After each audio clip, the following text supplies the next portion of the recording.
video, let's understand the expenses part of the P&L statement. In the previous lesson, you saw how to use the P&L statement to analyze the previous month revenue and also use it to forecast revenue trends in the future. In this lesson from clarifiedbetter.com, let's understand the expenses a little better. In your hotel, there are three types of expenses: fixed expenses, variable expenses, and the third is semi-variable expenses. Fixed expenses are expenses that you will incur even if there are no revenue. For example, staff in front desk or kitchen need to be there even if there is no guest checking in or any guest eating in the restaurant. Variable expenses are expenses that depend on the number of guests using your hotel. For example, expenses on guest amenities like soap, tissue paper, straws, etc. If guests do not come there is no cost on this.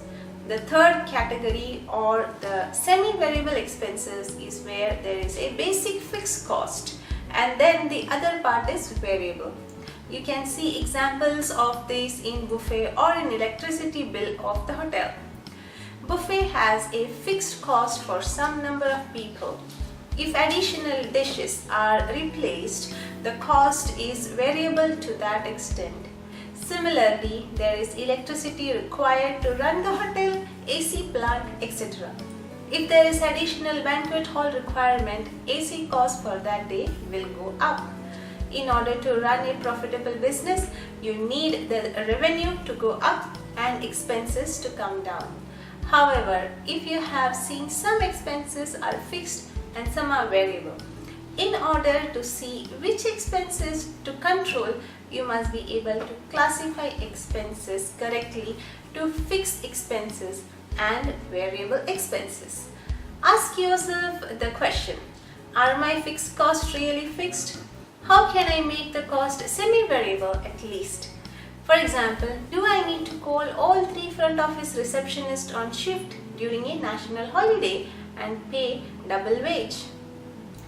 Do I need all the maintenance contract, or some of these can be done in-house? Understand and ask these questions in your department P&L. Track the variable cost closely and ensure deviation are minimized. Avoid using unnecessary use and pilferage on the variable cost. Some cost reduction may also happen by introducing technology and automation in your department. They usually require capital investment to generate saving. You will understand a little bit more capital expense in the future lesson. If you look at the expense column carefully and cut waste, you will be able to increase profit for your hotel. After watching this video, go to your finance department and ask them what all expenses are fixed, variable and semi-variable in your hotel. Understand these costs and see how you can make more money for your hotel.